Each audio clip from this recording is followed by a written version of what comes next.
At 8:15 in the morning on a gray Thursday in April, Garrett Holloway walked through the doors of Riverbend Emergency Veterinary Clinic, carrying his entire world in his arms. The German Shepherd trembled against his chest. Each shallow breath rattled through Remington's body like wind through broken shutters. The dog's eyes, once sharp and fearless, had dulled to something Garrett had never seen before. Something that looked like surrender. "Stay with me, Remy," Garrett whispered, his voice breaking on the second word. "Just stay with me." The automatic doors hissed shut behind them. Fluorescent lights hummed overhead. The smell of antiseptic and fear hung thick in the air. A young receptionist looked up from her desk, saw the officer's face, saw the dog barely breathing, and immediately reached for the phone. "Dr. Whitmore," she said, her professional composure cracking. "He's here." Garrett barely registered her words. His entire focus narrowed to the rise and fall of Remy's chest. Too shallow, too slow. Each breath felt like it might be the last. The dog had been fine yesterday morning, fine when they'd finished their shift, fine when Garrett had poured kibble into the metal bowl by the kitchen door. But at 3 in the morning, Garrett had woken to the sound of retching. He'd found Remy collapsed on the bathroom tile, vomit streaked with blood, body convulsing. The drive to the clinic had taken 12 minutes.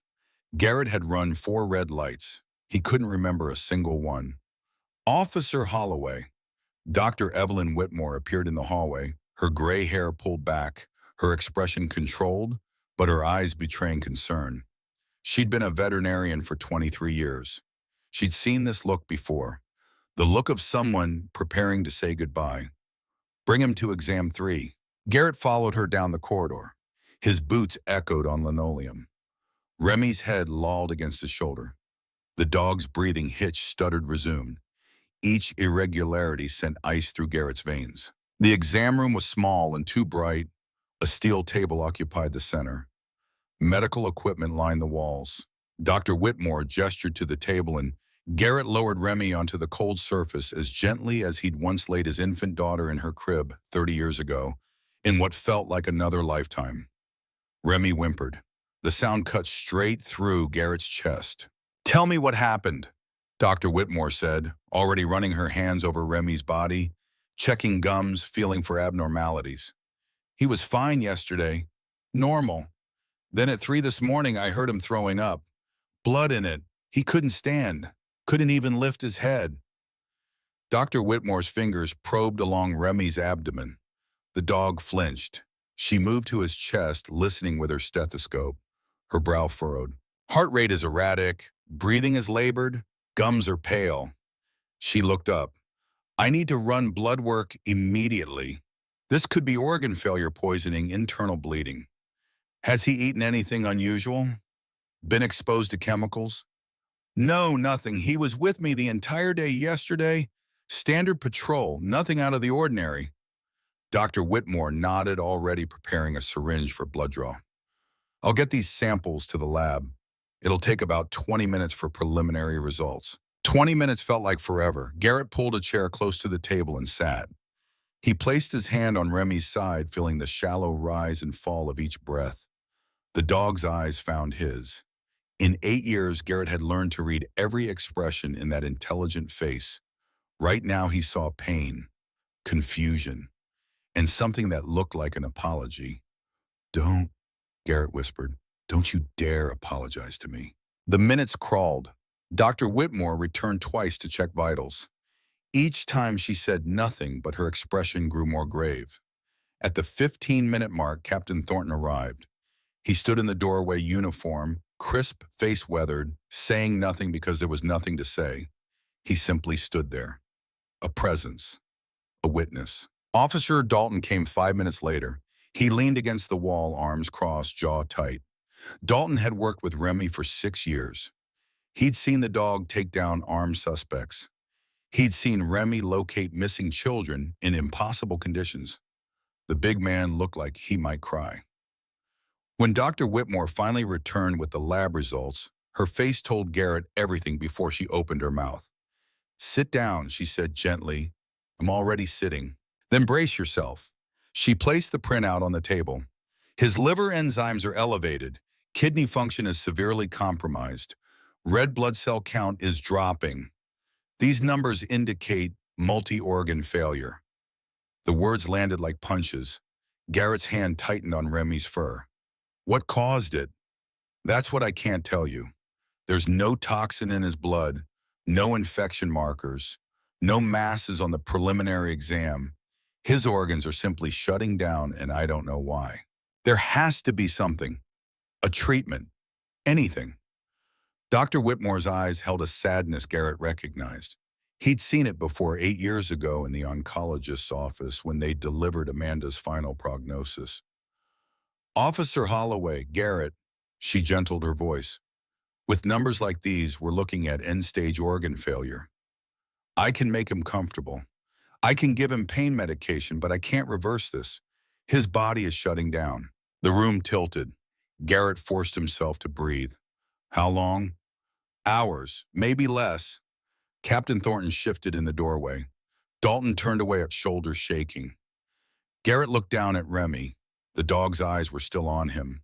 Still trusting, still loyal, still everything a dog should be. No, Garrett heard himself say. No, you run more tests. There's something we're missing. Garrett, I understand this is difficult, but run them again. Check for everything. I don't care what it costs.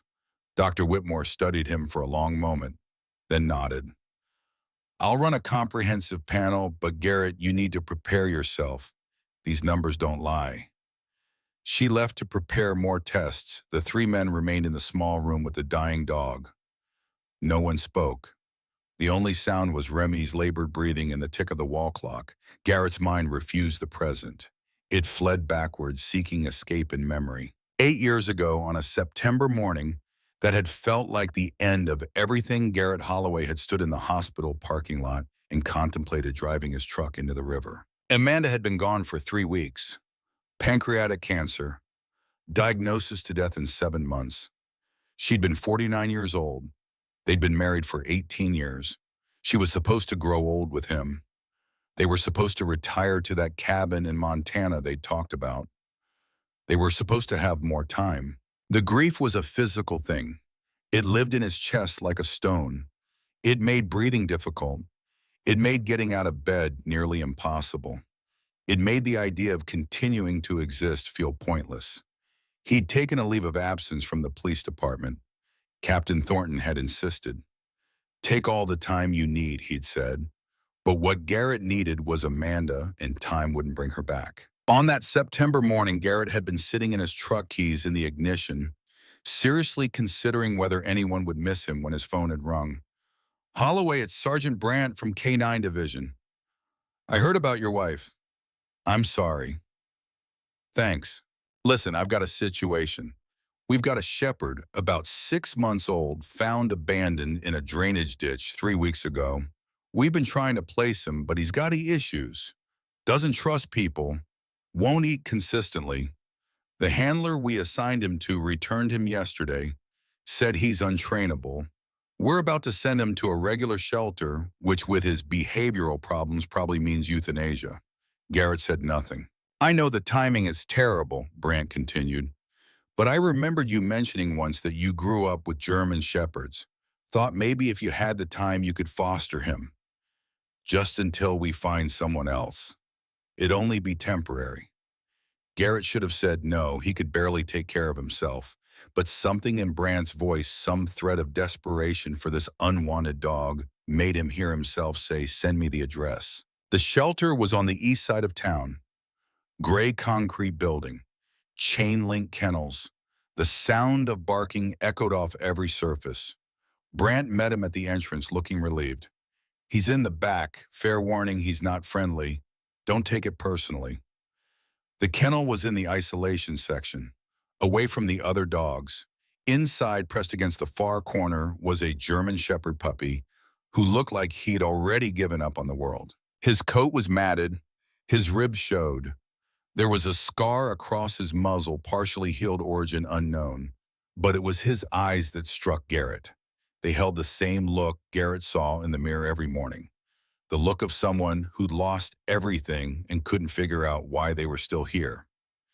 His name's Remington, Brant said. Previous owner surrendered him with that name. We've been calling him Ramey. Garrett approached the kennel slowly.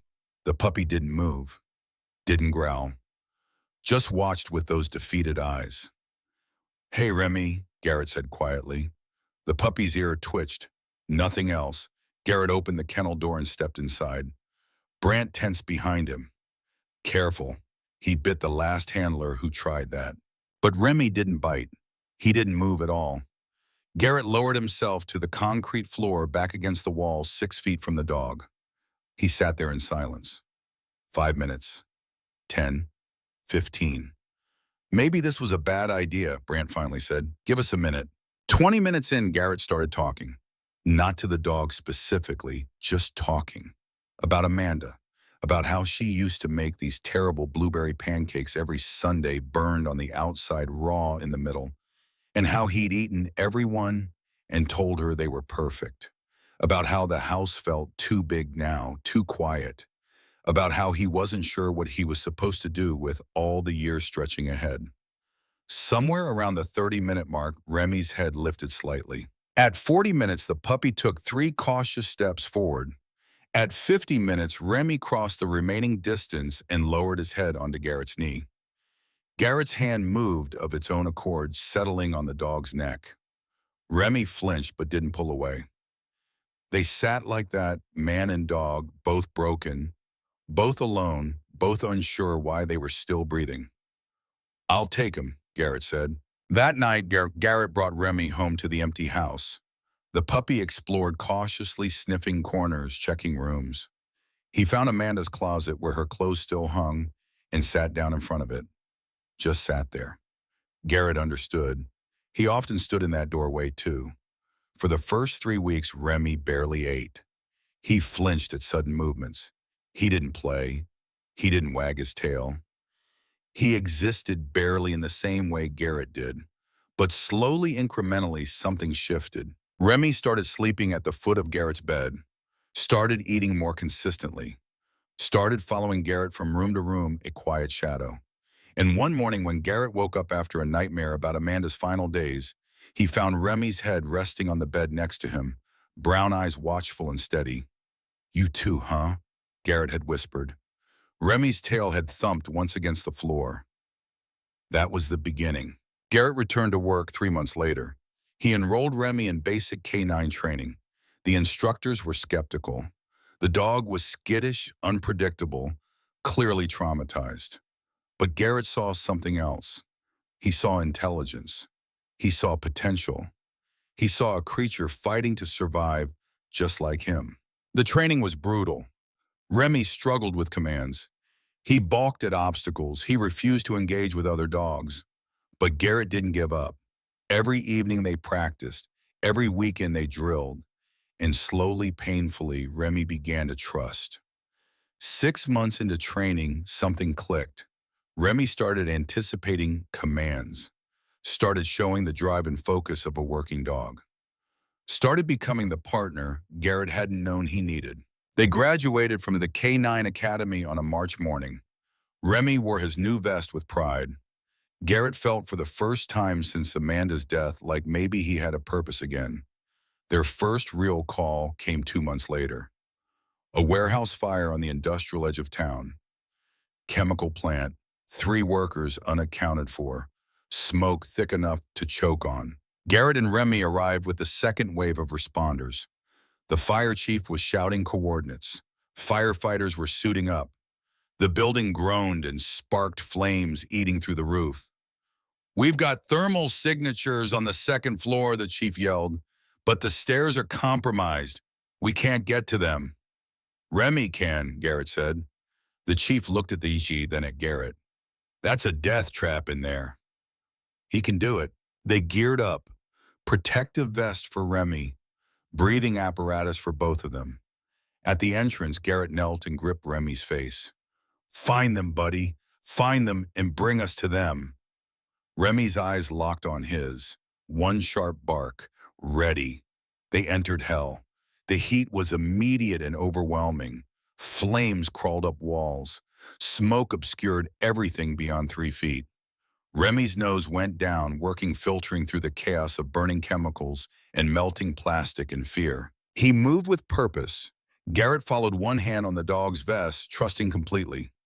They navigated around collapsed beams over debris through sections where the floor felt dangerously unstable. Remy stopped at a blocked doorway, barked twice. Garrett called out. A weak voice responded from the other side. It took 10 minutes to clear the debris. Two workers huddled inside, overcome by smoke. Garrett radioed their position. Firefighters arrived within minutes, hauled the workers out. One more, the chief's voice crackled through the radio. Thermal signature, northeast corner, second floor. But you need to get out. Structure's failing. Garrett looked at Remy. The dog was already moving northeast. They found the third worker pinned under a collapsed shelving unit, unconscious, barely breathing. Garrett tried to lift the metal, but it was too heavy, too hot. Behind them, a support beam groaned. The ceiling sagged. We need to go, Garrett said to Remy. Now. But Remy wouldn't leave.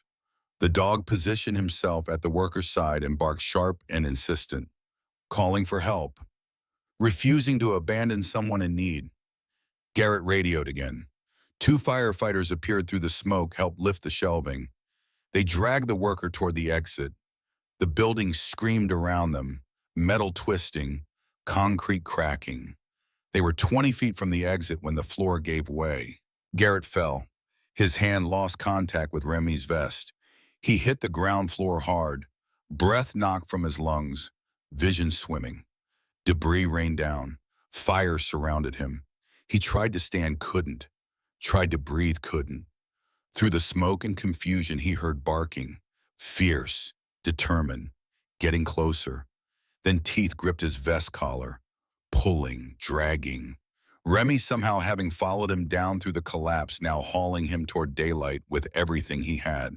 Garrett tried to help, tried to move his legs, but his body wasn't cooperating. Remy kept pulling, inch by inch. The dog's paws slipped on debris. His breathing came in desperate gasps, but he didn't stop. They tumbled out into open air as the building's second floor collapsed entirely behind them. Garrett lay on the ground, coughing, disoriented. Paramedics swarmed. Someone was checking his vitals. Someone else was putting an oxygen mask on his face. But Garrett's eyes found Remy. The dog stood 10 feet away, flanks heaving, covered in ash, staring at Garrett with an intensity that communicated everything without words. I've got you. I'll always have you. Later at the hospital, they told Garrett he'd cracked 2 ribs and had minor burns. They told him he was lucky to be alive. They told him his dog was a hero. Garrett already knew that. When he finally made it home, 36 hours later, Remy was waiting on the front porch. Someone from the department had dropped him off. The dog's paws were wrapped in bandages. The vet had treated burns on his paw pads. Garrett sat down on the porch steps. Remy limped over and settled beside him, careful of his injuries. You saved my life, Garrett said quietly. Remy leaned his head against Garrett's shoulder. From that moment, they were inseparable. Not just partners, brothers. The years that followed brought more calls, more rescues, more moments when Remy's nose or courage or sheer determination made the difference between life and death. In the summer of 2021, they found Lily McCormick, 7 years old, abducted from her front yard by a man with a record and a grudge against the girl's father. The Amber Alert had gone out at noon. By 3 in the afternoon, every cop in the county was searching. Remy picked up the scent at a rest stop 15 miles from the abduction site. He tracked it through woods across a stream to an abandoned hunting cabin deep in state forest. The man was inside. He had a knife. He had Lily bound in a corner. And when he saw Garrett and Remy approach, he made his choice. He came out swinging. The pipe caught Remy across the ribs. The dog yelped, went down hard. The man raised the pipe for another strike. Garrett tackled him. They went down together, and in the chaos, Remy got back up. The dog was limping, clearly hurt. But he positioned himself between Garrett and the attacker. Teeth bared a low growl rumbling from his chest that promised violence if the man moved wrong. The man surrendered. Lily McCormick went home to her family. Remy got 17 stitches and a week of pain medication.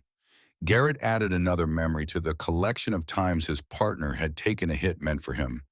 But it was the incident in October 2024 that would change everything, though neither of them knew it at the time. A tip had come in about a gun-running operation working out of the commercial docks. Garrett and Remy were part of the response team. 3 suspects, warehouse full of illegal weapons, standard operation that turned complicated fast. They'd split up to cover more ground. Garrett took the east entrance. Remy ranged ahead, nose working alert for any sign of the suspects. The rain had started around midnight, turning the dock area slick and treacherous. Visibility was poor. The warehouse loomed dark against darker sky. Remy stopped suddenly, hackles raised. Garrett drew his weapon. 2 men burst from a side door. One ran left, one ran right. Garrett went right, following protocol, trusting backup to get the other. Remy bolted ahead faster, cutting off the suspect's escape route. The man spun, raised his hands. "Don't shoot!" Garrett approached weapon trained. "On the ground now." The man dropped. Garrett was 3 steps away when the shot rang out. It echoed across the dock, sharp and unmistakable. A .45 caliber. Garrett knew the sound. He spun, looking for the shooter, but saw nothing. The suspect on the ground wasn't armed. The shot had come from somewhere else, somewhere in the darkness. Remy yelped, a short, sharp sound, then shook his head hard like clearing water from his ears. "Remy, heel." The dog trotted back, and they secured the suspect together. Backup arrived 90 seconds later. They swept the warehouse, found the second suspect hiding in a storage container, recovered 24 illegal firearms. Clean operation. Successful night. Back at the station, Garrett checked Remy over. The dog seemed fine. No blood, no limping, no obvious injuries. When Garrett ran his hands over Remy's coat, feeling for wounds, the dog stood patiently, tail wagging slightly. "You're okay, boy." Remy licked his hand. Garrett assumed the yelp had been surprised at the gunshot. Dogs had sensitive ears. Made sense. He never found an entry wound. The bullet had entered through the thick fur at Remy's side, penetrated between the ribs, and lodged near his heart without leaving an obvious external injury. No blood trail, no visible hole. And Remy, with the stoicism of working dogs everywhere, had simply absorbed the pain and kept going. Because that's what he did.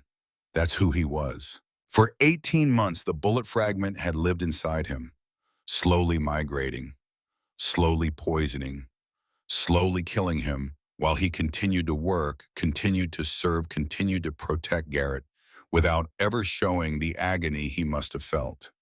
Now in the exam room at Riverbend Emergency Veterinary Clinic, Dr. Whitmore returned with more test results. Her face was grave.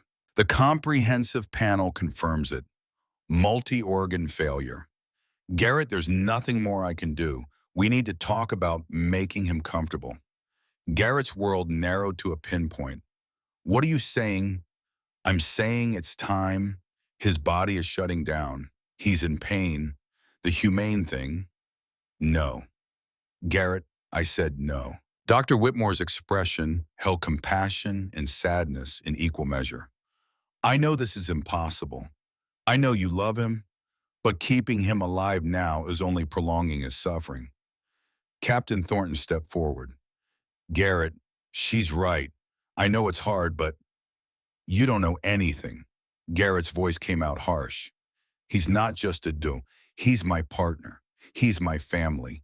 He's the reason I'm still alive. Which is exactly why you need to let him go," Dr. Whitmore said gently. "He's served you faithfully. He's fought his whole life. Now he needs you to release him from this fight." Garrett looked at Remy. The dog's breathing had grown more labored. His eyes were half closed. But when Garrett's hand touched his head, those eyes opened and found his face.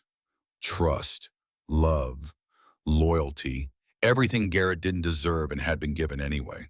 "If I do this," Garrett's voice broke, "if I let him go, I need time. I need to say goodbye." Dr. Whitmore nodded. "Take all the time you need. I'll prepare the medication and give you privacy." She left the room. Captain Thornton and Officer Dalton followed, closing the door behind them. Garrett was alone with Remy. He pulled his chair closer to the exam table, put both hands on the dog's side, feeling the too rapid heartbeat, the too shallow breathing. "I don't know how to do this," Garrett whispered. "I don't know how to let you go." Remy's tail moved slightly, just the tip, a tiny gesture that said, "I'm here, I'm still here. You saved me, buddy. That day at the shelter, you saved me. Every day since you have saved me. The fire, the rescues, all those nights when I missed Amanda so much I could barely breathe, you were there. You never gave up on me. Not once." His voice caught. Tears he'd been holding back spilled over. "I should have seen it. Should have known something was wrong. You were hurting, and I was too stupid, too selfish, too caught up in my own life to notice. I'm so sorry." Remy shifted on the table. With what must have been tremendous effort, the dog lifted his head just enough to rest it in Garrett's lap. The gesture broke something in Garrett. A sound escaped him, half sob, half broken prayer. He gathered Remy as carefully as he could, mindful of the pain, and held the dog against his chest. "I love you," Garrett whispered into the dog's fur. "I love you so much. Thank you for everything. Thank you for saving me. Thank you for being here when no one else was. Thank you for choosing me." Remy's breathing hitched. His body trembled. The door opened softly. Dr. Whitmore entered carrying a small tray with a syringe. She set it on the counter without speaking. "It's 2 injections," she explained quietly. "The first is a sedative. It'll make him sleep. The second stops his heart. He won't feel any pain. He'll just drift off." Garrett couldn't speak, could only nod. "Whenever you're ready." She stepped back, giving them space. Garrett held Remy tighter. The dog's heart beat against his palm, irregular, failing, but still beating, still fighting. "It's okay, buddy," Garrett managed. "It's okay, you can rest now. You've done your duty. You've been the best partner, the best friend anyone could ask for. If this is your time, I'm here. I'm right here. You won't be alone." He pressed his forehead to Remy's, closed his eyes, tried to memorize everything. The weight of him, the warmth, the smell of dog and shampoo, and the faint scent of the outdoors that always clung to working canines. Dr. Whitmore approached with the first syringe. "This will just take a moment." But as she reached for Remy's leg to find the veins, something happened. Remy's body jerked, not a gentle movement, a spasm, sharp and sudden. Garrett's eyes snapped open. What was that? Sometimes there are muscle spasms as the body begins to... Remy jerked again. Harder. His breathing changed, not slower, different. His paw kicked out involuntarily. Dr. Whitmore frowned. She set the syringe down and placed her stethoscope against Remy's chest. Her frown deepened. "That's strange." "What?" "His heart rate just spiked. That's not consistent with end-stage organ failure." She moved her hands along Remy's side. When she pressed near his rib cage, the dog yelped, a sharp pain sound that made Garrett's stomach drop. "That's a pain response, acute and localized." Dr. Whitmore's expression shifted from resignation to focused concern.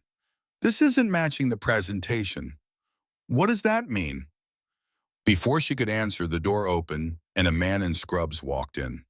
Tall, silver-haired, with the confident bearing of someone who'd spent decades in operating rooms. "Evelyn, I heard you might need a second opinion on a difficult case," he said. Then his eyes took in the scene. The dying dog, the devastated officer, the prepared euthanasia drugs. "I'm Dr. Marcus Sinclair. I'm here consulting on surgical techniques. Do you mind if I take a look?" Dr. Whitmore gestured him forward. "At this point, I'll take any insight you can offer." Dr. Sinclair approached Remy with calm efficiency. His hands moved over the dog's body, pressing gently, watching for reactions. When he reached the same spot Dr. Whitmore had found, Remy flinched violently. "There." Dr. Sinclair's eyes sharpened. "That's not systemic failure. That's focal trauma. Something is causing acute pain in this specific location." "But the blood work..." Shows the results of the trauma, not the cause. He looked at Garrett. When did the symptoms start? This morning, 3 a.m. And before that, any signs lethargy, loss of appetite, changes in behavior. Garrett's mind raced. He's been slower the last few months. I thought he was just getting older. He's 8. What about 18 months ago? Any incidents, any injuries? Garrett's breath caught. There was a call, gun runners at the docks. There was a shot fired. Remy yelped, but I checked him. There was no blood, no wound. Dr. Sinclair and Dr. Whitmore exchanged a look. We need x-rays, Dr. Sinclair said, right now. Hope was a dangerous thing. Garrett had learned that lesson when Amanda died. Hope could destroy you when it was taken away. But as he watched Dr. Sinclair and Dr. Whitmore prepare the portable x-ray machine, Garrett felt it anyway. A small, fragile ember in the darkness. Maybe there was still time. Maybe there was still a chance. Maybe Remy wasn't dying from age or disease. Maybe there was something they could fix. Dr. Whitmore dimmed the overhead lights. The exam room took on a different quality. Shadows pulled in corners. The blue glow from the computer monitor cast strange angles across everyone's faces. We'll need 3 angles, Dr. Sinclair said, adjusting the portable x-ray machine's arm with practiced precision. Lateral, ventrodorsal, and oblique. If there's something inside causing this presentation, these images will show it. Garrett stood pressed against the far wall, arms wrapped tight across his chest. Remy lay motionless on the steel table, too weak now to even raise his head. The dog's breathing had become so shallow it was barely visible. The first flash came without warning. Bright white light flooded the room for a fraction of a second. Remy flinched at the intensity, but didn't cry out. Garrett's fingers dug into his biceps hard enough to leave marks. Dr. Sinclair moved the machine with the efficiency of someone who'd performed this procedure thousands of times, calculating angles, positioning the plate beneath Remy's body. His movements were precise, methodical, almost mechanical in their consistency. Second flash. Third. Each one a frozen moment captured in radiation and desperate hope. Give me 90 seconds to process these, Dr. Whitmore said, already moving to the computer station. Her fingers flew across the keyboard. The monitor flickered, loading, thinking. Those 90 seconds stretched into what felt like hours. Garrett stared at Remy. The dog's eyes were closed now. His chest barely moved. The trembling that had started earlier had worsened, small shudders running through his entire frame like aftershocks from an earthquake. Hold on, Garrett whispered, though he wasn't sure if he was talking to Remy or himself. Just hold on a little longer. Captain Thornton shifted his weight in the doorway. The big man's jaw was set, his eyes fixed on some point on the far wall. Officer Dalton had his arms crossed so tight his knuckles had gone white. The computer chimed. Images are up, Dr. Whitmore said, her voice carefully neutral. Everyone moved at once, converging on the monitor. Garrett got there last, afraid to look. Afraid not to look, afraid of what 90 seconds of processing time might reveal. The screen showed the internal landscape of Remy's chest cavity. Ribs appeared as pale arches against darker tissue, the shadow of lungs, the denser mass of the heart. Normal anatomy rendered in shades of gray and white. Dr. Sinclair leaned in, his eyes scanning methodically from top to bottom, left to right. Searching. Then he stopped. His finger rose slowly to point at something on the screen, something that didn't belong. There, he said quietly. The single word carried the weight of revelation. At first, Garrett couldn't see it, just gray shapes and darker shadows, the normal chaos of internal organs viewed through radiation. Then Dr. Whitmore adjusted the contrast and brightness, and it appeared. A small, bright spot, perfectly white against the grayscale background. Metallic, foreign, impossibly wrong. Approximately 3 centimeters long, irregular edges like a piece of shrapnel. Lodged between the 5th and 6th rib on the right side, pressed dangerously close to the pericardium, the protective membrane surrounding the heart. That's a bullet fragment, Dr. Sinclair said. His voice held the careful neutrality of a surgeon delivering news that could tip either toward catastrophe or salvation. 45 caliber based on the density and morphology, and it's been there a considerable time. Garrett's world tilted sideways. The floor felt unstable beneath his feet. How long? Dr. Sinclair zoomed in on the image, the fragment growing larger on screen. He pointed to a thin white line surrounding the foreign object. See this halo effect? That's scar tissue. The body's been attempting to encapsulate the fragment, wall it off. Based on the degree of tissue formation, I'd estimate this object has been in place for 18 to 24 months, possibly longer. 18 months. October 2024. The docks, the rain, the gunshot that echoed across the water. Remy's sharp yelp. Oh, God! Garrett breathed, the realization hitting him like a physical blow. He was shot. He was actually shot that night, and I never knew. Dr. Whitmore pulled up the lateral view, a different angle of the same terrible truth. The fragment appeared again, this time showing its proximity to vital structures with even greater clarity. It sat millimeters from the heart, millimeters from instant death. The fragment has been migrating. Dr. Sinclair continued, his finger tracing an invisible path on the screen. Very slowly, approximately 2 millimeters per month based on the tissue response patterns. Every heartbeat, every breath, every movement has been gradually pushing it closer to critical structures. Now it's causing pericardial inflammation, fluid accumulation around the heart. The pressure from that fluid buildup is what's causing the cascade organ failure we're seeing in his blood work. But if we remove it, Garrett started, hope flaring, painful and bright.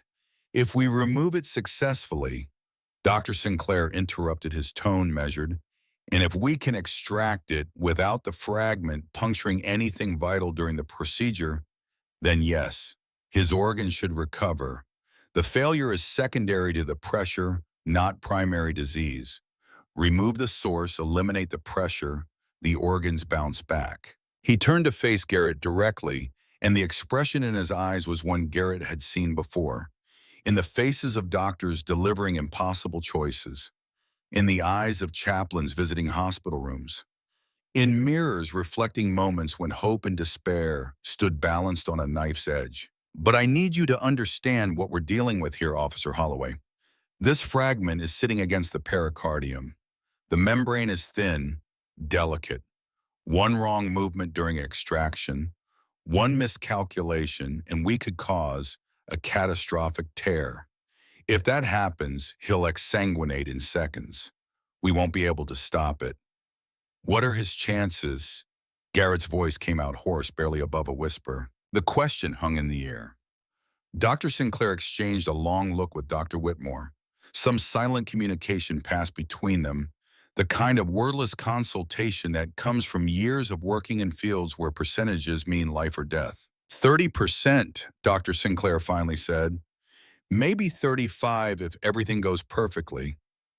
The fragment's location is about as bad as it gets.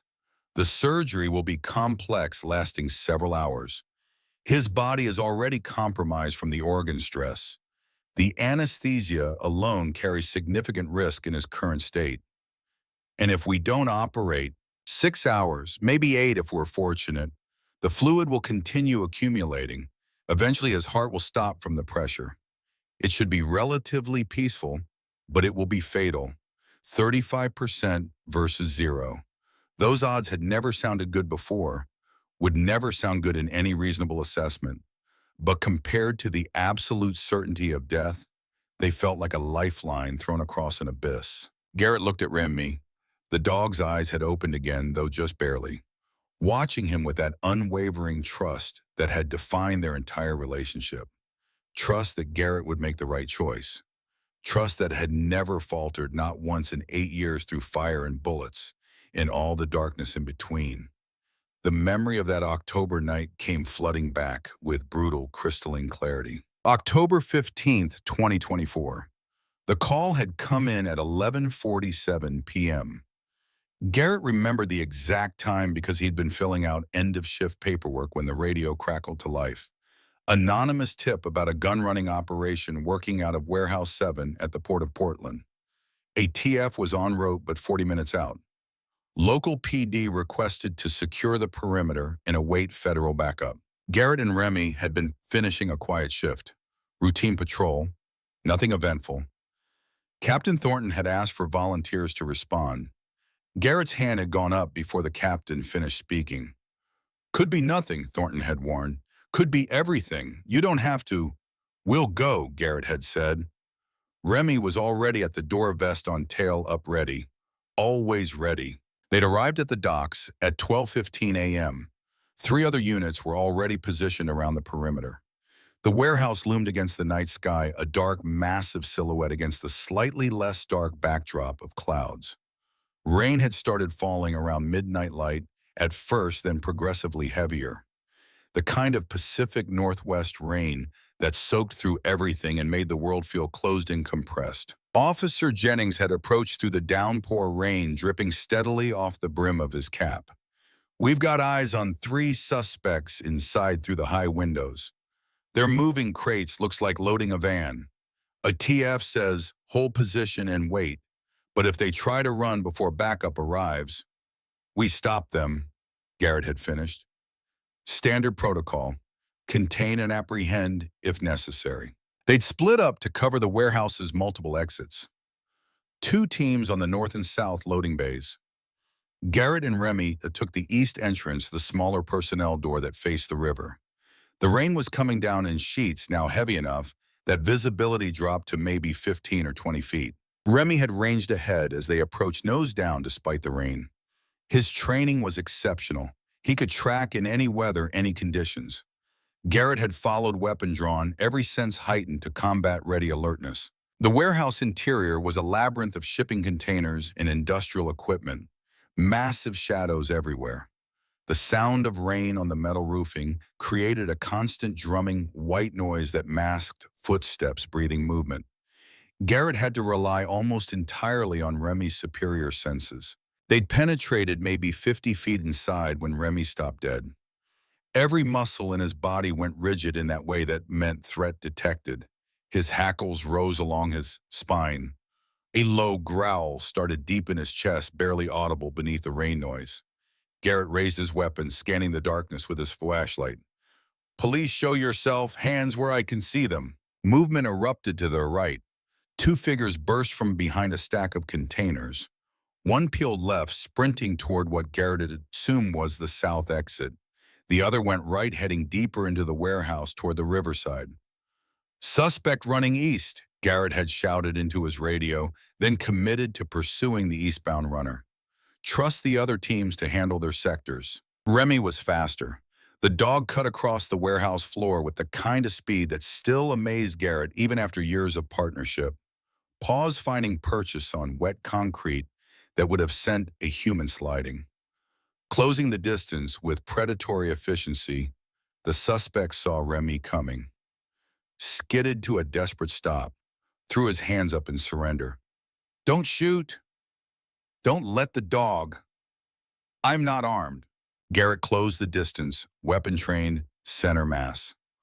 On the ground, face down, hands behind your head. Now. The man complied, dropping hard to the concrete, spreading his arms wide. I'm unarmed. I swear I'm unarmed. Garrett was 3 steps away from beginning the pat-down when the shot rang out. The sound was unmistakable, even through the rain and metal roof acoustics. A .45 caliber handgun. Heavy, authoritative, loud enough to echo across the entire dock complex. The muzzle flash had come from somewhere elevated. The catwalk system, maybe, or the top of one of the stacked containers. Garrett had spun immediately, training taking over, trying to locate the shooter, heart hammering, adrenaline spiking. The suspect on the ground was shouting something.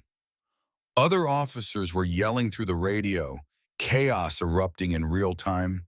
And in the middle of all that chaos, Remy had yelped, a sharp, startled sound. Then he'd shaken his head violently, ears flapping like he was trying to clear water from them after swimming. Remy heel. The dog had trotted back, immediately falling into position at Garrett's left side.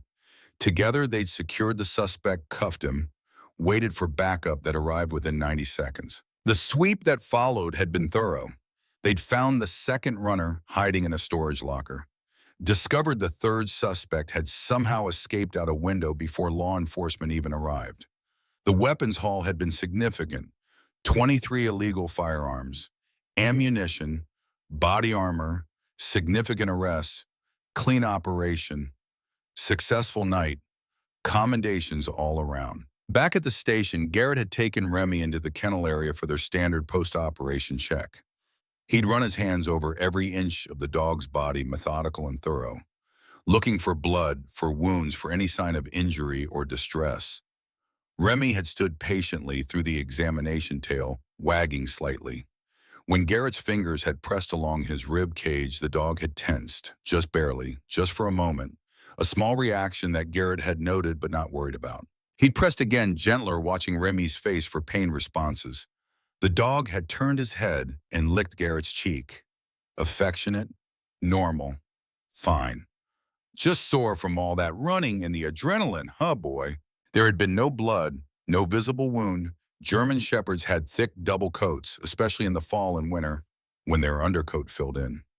Garrett had checked the fur carefully, but in the fluorescent lighting of the kennel, with Remy's dark coloring and the residual dampness from the rain, he'd seen nothing unusual.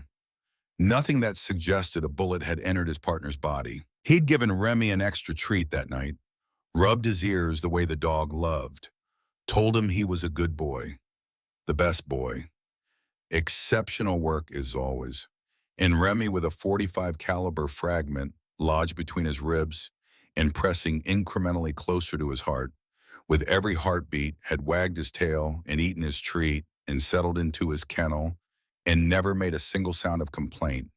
For 18 months, 547 days, 13,128 hours. Every single one of those hours, that fragment had been inside him, causing pain, making every breath a little harder, making every run a little more exhausting, slowly, inexorably killing him. And for every single one of those hours, Remy had worked full duty, had run, had tracked, had taken down suspects and found missing persons and protected his handler, and done everything a K-9 officer was supposed to do. He had hidden it all, hidden the pain, hidden the weakness, hidden the fact that he was dying by degrees. Because that's what working dogs did. Because showing vulnerability meant being pulled from duty. Because duty was everything, and Garrett was everything, and protecting Garrett meant more than protecting himself. Now standing in the exam room with the X-ray image on the screen, showing the irrefutable evidence of 18 months of silent suffering, Garrett felt something crack open inside his chest. "I checked him," he said, voice rough with barely contained anguish. "That night after the operation, I checked him thoroughly and found nothing."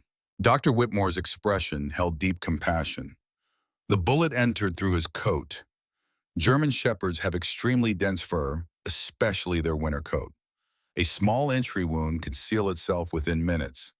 Without significant external bleeding, without an exit wound, it would be virtually impossible to detect, especially in poor lighting and wet conditions.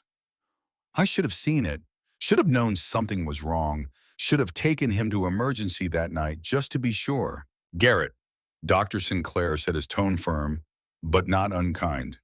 "Working dogs are specifically bred and intensively trained to hide pain and injury.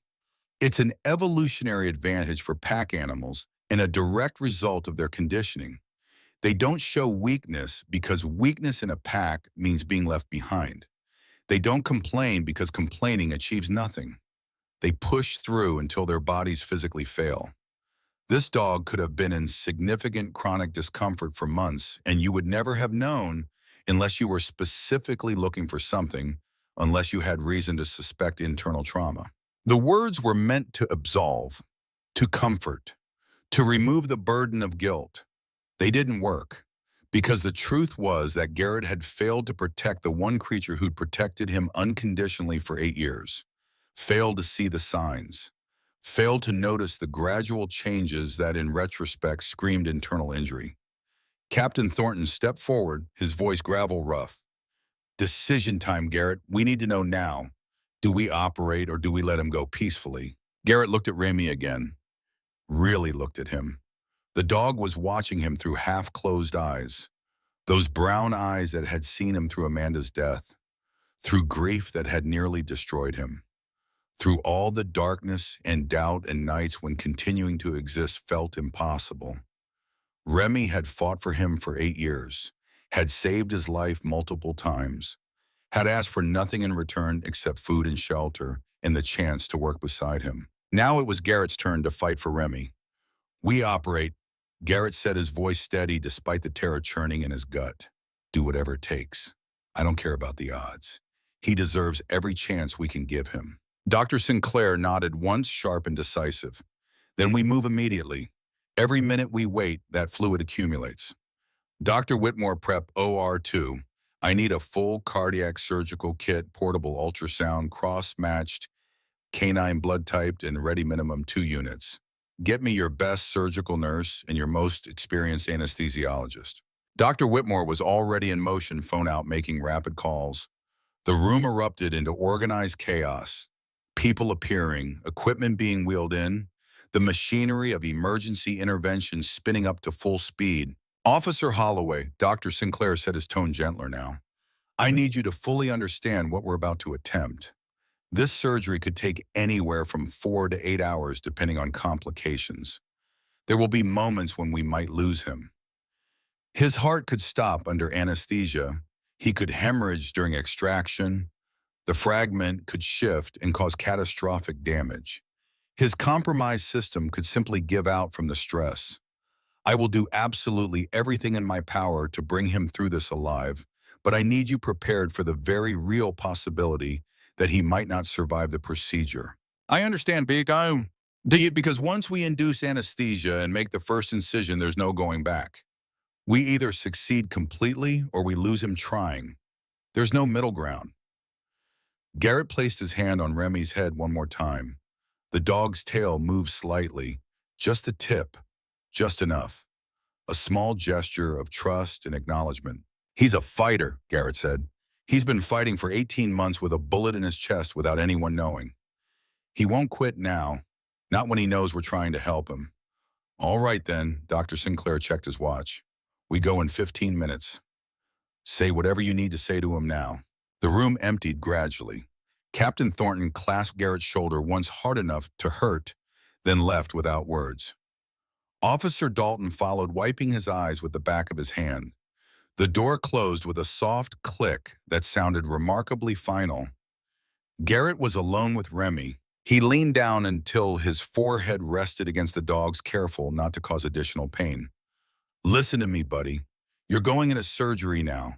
It's going to be hard. Harder than anything you've faced before. It's going to hurt, and you're going to want to give up. But you've done hard things before. You've survived impossible things.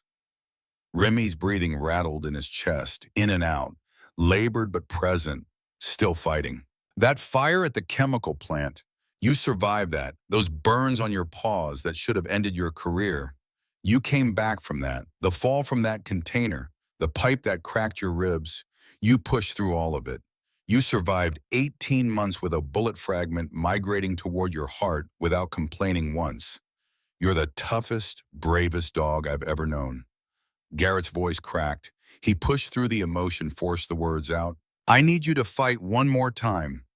Fight like you fought when you pulled me out of that burning building. Fight like you fought when you tracked down Lily McCormick through impossible conditions. Fight like you've been fighting every single day for the last year and a half without me even knowing. And when it gets hard, when you're under anesthesia and your body wants to quit, I need you to remember something. He gripped Remy's face gently, making sure the dog could see him, could hear him, could understand. I need you, Remy. I still need you. You saved me once at that shelter when I was ready to give up on everything. You saved me from the fire. You saved me from grief. You saved me from myself. You gave me a reason to wake up every morning when I didn't have one. You gave me purpose when I thought mine was gone forever. So I'm asking you now one more time, please don't give up. Fight. Come back to me. Come back because I'm not done needing you yet.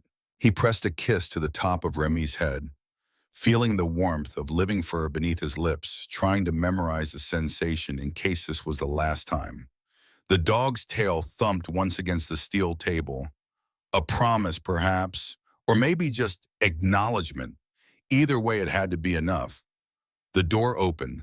Dr. Whitmore and two veterinary technicians entered with a specialized gurney designed for larger animals. "We're ready," she said softly, her eyes understanding. They transferred Remy with practiced efficiency and remarkable gentleness, started an IV catheter in his front leg, placed monitoring leads on his chest and legs, drew blood for the final preoperative panel. Remy's eyes never left Garrett's face through all of it, tracking his every movement. "You can walk with us to the surgical suite entrance," Dr. Whitmore said. Garrett followed the gurney down the hallway. Fluorescent lights passed overhead in steady rhythm. Other staff members stopped what they were doing to watch. Some whispered to each other. Some just stared with expressions of sympathy and hope. Word had spread through the clinic. Everyone knew what was happening. Everyone understood what was at stake. At the double doors marked surgery, authorized personnel only, they stopped. Dr. Sinclair appeared already changed into surgical scrubs, a cap covering his silver hair. His eyes were serious, but held something else. Determination, maybe. Or the focused intensity of a surgeon preparing for battle. "This is as far as you can go," he said. "There's a family waiting room down the hall to the left third door. I'll send updates when I can, but I need to focus completely on the surgery. It could be many hours before you hear anything definitive." Garrett nodded, not trusting his voice. He leaned over the gurney one final time. "I'll be right here when you wake up. That's a promise, right here waiting." Remy's eyes held his for a long-waited moment. Then the door swung open with a pneumatic hiss, and they wheeled him through into the bright surgical corridor beyond. The doors closed. Garrett stood in the empty hallway, staring at those closed doors, feeling more helpless than he'd ever felt in his entire life. He'd faced armed suspects. He'd run into burning buildings. He'd made life-or-death decisions in split-second intervals. But standing here on this side of those surgical doors, unable to do anything except wait and hope and pray, was a different kind of hell entirely. The waiting room was exactly what he expected. Small, institutional, designed for people enduring the worst hours of their lives. Uncomfortable chairs lined the walls. A coffee machine gurgled and hissed in the corner, producing something that smelled vaguely like coffee, but probably tasted like regret. A television mounted high on the wall played the news with the sound mercifully off. Garrett sat in a chair that faced the hallway. From this position, he could see the surgical wing doors, could watch for any sign of movement, any indication of news, good or bad. Captain Thornton arrived 30 minutes later carrying 2 large coffees from the decent place 3 blocks away. He handed one to Garrett without speaking, then sat down 2 chairs over. The silence between them was comfortable, born from years of working together, understanding that sometimes presence mattered more than words. Officer Dalton showed up an hour after that carrying a bag from the deli that made good sandwiches. He set it on the small table without comment. No one touched the food. It sat there like an accusation, a reminder that life continued even when it felt like it shouldn't. Time moved strangely in that waiting room. Sometimes minutes felt like hours, each second stretching into eternity. Sometimes whole hours seemed to pass in what felt like heartbeats. Garrett's phone buzzed periodically with texts from other officers, checking in, offering support, asking for updates. He didn't respond to any of them. Couldn't find the words, couldn't spare the emotional energy. At the 2-hour mark, Dr. Whitmore emerged briefly from the surgical wing. Her scrubs showed evidence of hard work darkened with sweat and other fluids. Her face was pale but focused. "He's stable," she said without preamble. Dr. Sinclair has successfully located and isolated the fragment. The extraction is extremely delicate, but we're making steady progress. His vitals are holding. She disappeared back through the doors before Garrett could formulate questions back to the battle still raging in that operating room. Captain Thornton shifted in his seat. He's going to make it, the captain said. Not a question, not hope. A statement of absolute fact delivered with the kind of certainty that came from refusing to accept any other outcome. Garrett wanted desperately to believe him. At hour 3, Garrett's exhausted mind began cataloging every moment from the last 18 months that he'd missed. Every sign he should have caught, every symptom he'd rationalized away. December 2024. Just 2 months after the shooting, Remy had hesitated before jumping into the patrol car, not refusing, just pausing, gathering himself before making the leap. Garrett had attributed it to cold weather. Older dogs got stiff when temperatures dropped. Perfectly normal. February 2025. Remy had been noticeably slower on their morning runs. Garrett had adjusted their routine, immediately cutting back the distance, assuming he was just being considerate of an aging dog approaching his senior years. April 2025. Remy had started sleeping exclusively on his right side, never on his left anymore. Garrett had noticed but assumed it was simply preference, the way people develop favorite sleeping positions. June 2025. Remy's appetite had decreased, not dramatically, not enough to cause alarm, but noticeably. Garrett had switched food brands, thinking the old kibble had maybe gone stale, or the formula had changed. August 2025, Remy had refused to climb the stairs at the station, had waited at the bottom until Garrett came back down. Garrett had joked about the dog getting lazy in his old age, had laughed it off. October 2025. Exactly 1 year after the shooting, Remy had started breathing heavier after minimal exertion. Garrett had finally scheduled a vet appointment. The vet had listened to his heart with a stethoscope, run basic blood work, found nothing obviously alarming in the standard panels. He's getting older, the vet had said with a reassuring smile. Perfectly normal for an 8-year-old working dog to slow down a bit. Nothing to worry about. January 2026. Remy had stopped playing with his favorite toy, a rubber Kong he'd carried around since puppyhood. Just lost all interest. Garrett had bought new toys, different textures and sounds, trying to recapture that playfulness. None of them had worked. March 2026, just 3 weeks ago. Remy had started refusing treats. Not food, but the special training treats he'd always loved. Garrett had brought it up at Remy's regular checkup. Dr. Whitmore had examined him thoroughly, found nothing obvious on physical exam. She'd suggested possible dental issues, scheduled a cleaning for the following month. A cleaning that would never happen because by the following month, Remy was dying from a wound no one had known existed. Every sign had been there. Every symptom, every behavioral change. A perfect constellation of evidence pointing toward internal trauma, and Garrett had explained every single piece away, rationalized it, normalized it, missed it. Stop it, Captain Thornton said quietly, breaking the hours-long silence. Garrett looked up. What? I can see it on your face. You're running through everything you think you should have caught. Every sign you believe you missed. Stop torturing yourself. This isn't your fault. He had a bullet fragment in his chest for 18 months and I never knew. How is that not my fault? Because he didn't want you to know. Thornton leaned forward, elbows on his knees, fixing Garrett with an intense stare.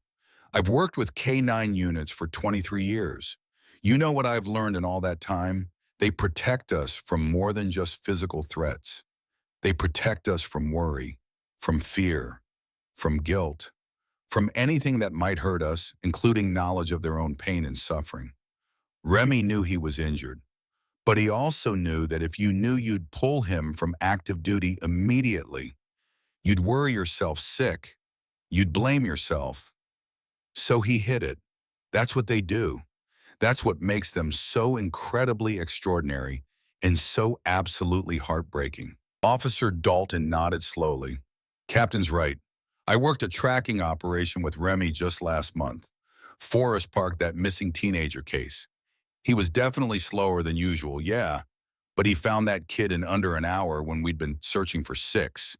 He was still doing it his job, still serving, still protecting, because that's who he is at his core. The words should have helped, should have eased the crushing weight of guilt. They didn't, because the fundamental truth remained that Garrett had failed to protect the one creature who'd protected him unconditionally for 8 years. At hour 4, everything changed. The surgical doors burst open with sudden violence. Dr. Whitmore rushed out, moving fast, her face urgent and focused. She didn't stop to provide updates, didn't even glance at the waiting room, just ran toward the pharmacy section with the kind of speed that communicated emergency. Garrett was on his feet instantly. "What's happening?" She didn't answer, disappeared around the corner, returned less than 2 minutes later carrying a blood bag and what looked like emergency medications. Vanished back through the surgical doors without a word. Garrett moved toward the doors. Captain Thornton caught his arm. "You can't go in there. You'll contaminate the sterile field and put him at greater risk." Something's wrong. Something's going badly wrong. An alarm started sounding, muffled by the surgical doors but unmistakable in its urgency. The high-pitched continuous screech of a cardiac monitor detecting flatline. Garrett stopped breathing. Through the small, reinforced window in the surgical door, he could see movement. Rapid, frantic, controlled chaos. Dr. Sinclair's hands moving with desperate speed. Dr. Whitmore hooking up the fresh blood bag with shaking fingers. A nurse performing chest compressions on the small body on the operating table. The flatline alarm continued. A steady, soul-destroying tone that meant no heartbeat, no life. Death happening in real time. "No," Garrett whispered. The word came out broken, barely audible. "No, no, no." Time fractured. Seconds became hours, became eternities. The alarm kept screaming its single note of catastrophe. Garrett's vision tunneled the edges, going dark, his entire world narrowing to that small window and the desperate scene playing out beyond it. Captain Thornton was saying something. His mouth was moving. Words were forming, but they sounded like they were coming from underwater, distorted and meaningless. Remy was dying. Right now on that table behind those doors, after 4 hours of surgery, after all the hope and fear and desperate bargaining, Remy's heart had stopped beating. And there was nothing Garrett could do except stand in a hallway and watch through a window as the best thing in his life slipped away into darkness. The compressions continued. Dr. Sinclair's hands pressed down rhythmically on Remy's chest, forcing blood through a cardiovascular system that had given up. 1 minute, 2. Garrett found himself counting each compression, unable to look away, unable to accept what he was witnessing. 3 minutes, 4. Too long. Garrett knew it was too long, had read the statistics, knew the facts. After 4 minutes without oxygen, brain damage began. After 5 minutes, it was usually irreversible. After 6 minutes, survival was nearly impossible. He watched the clock on the hallway wall. The second hand swept around once, twice, 3 times, 4 times, 5 full minutes of flatline. Dr. Sinclair was still performing compressions, still fighting. But even through the window, even from this distance, Garrett could see the resignation beginning to creep into the doctor's posture. The subtle sagging of shoulders. The acceptance that sometimes, despite all the skill and all the effort and all the desperate hope, you lose. 6 minutes. Garrett's knees buckled. Captain Thornton caught him, held him upright, but Garrett barely registered the support. "He's gone," Garrett heard himself say. The words tasted like ash and endings. "He's gone." But Dr. Sinclair wasn't stopping. His hands kept moving. Rhythmic compressions, forcing circulation through a heart that refused to beat on its own. Dr. Whitmore had her hands on Remy's chest too, now working in coordination, 2 experienced veterinarians refusing to accept defeat. 7 minutes. Then so suddenly it seemed impossible, so unexpected it felt like hallucination, the flatline changed. A single beep, sharp, clear, distinct. Then another, then a rhythm, weak, irregular, stuttering but unmistakably a rhythm. Dr. Sinclair stopped compressions, stepped back, stared at the monitor. The cardiac trace showed a heartbeat, fragile, barely there, but beating. Through the window, Garrett saw Dr. Sinclair's shoulders sag, but this time from relief rather than resignation. Saw him brace himself against the surgical table, head bowed. Dr. Whitmore was checking monitors, adjusting IV lines, moving with renewed purpose. The surgical doors opened. Dr. Whitmore stepped out. Her scrubs were soaked with sweat and darker fluids. Her face was pale drained, but her eyes held something new, something that looked like cautious triumph. "He came back," she said simply, her voice rough with emotion and exhaustion. His heart stopped for 6.5 minutes. We performed continuous CPR-administered emergency cardiac medications, and then he just came back. Dr. Sinclair has never seen anything quite like it in 40 years of veterinary surgery. Garrett couldn't form words, could only stare at her, trying to process the impossible things she just described. "The fragment is out," Dr. Whitmore continued, speaking slowly, making sure he understood each word. "We successfully extracted all three pieces. There was more shrapnel than we initially saw on X-ray. We've repaired the pericardial damage where the fragment had abraded the membrane, drained all the accumulated fluid. His heart rhythm is stabilizing, though still irregular. He's not out of danger, not by a very long measure, but he's alive. He's fighting, and right now, at this moment, that's everything." She gave Garrett a small, exhausted smile that held more warmth than anything had in hours. "Your dog is one hell of a fighter, Officer Holloway. Most animals wouldn't have survived what he just went through. The anesthesia risk alone in his condition. The cardiac arrest, 6.5 minutes without a pulse. But he did. He actually did it." Then she turned and went back through the doors, back to Remy, back to the battle that, while no longer quite as desperate, was still very much ongoing. Garrett sank into a chair. His hands were shaking. His entire body was shaking with the aftershock of adrenaline and terror and relief so profound it felt physical. "Told you he'd make it," Captain Thornton said, but his voice was rough, thick, with emotion he was trying and failing to hide. Officer Dalton had his head in his hands, shoulders shaking with silent sobs of relief and release.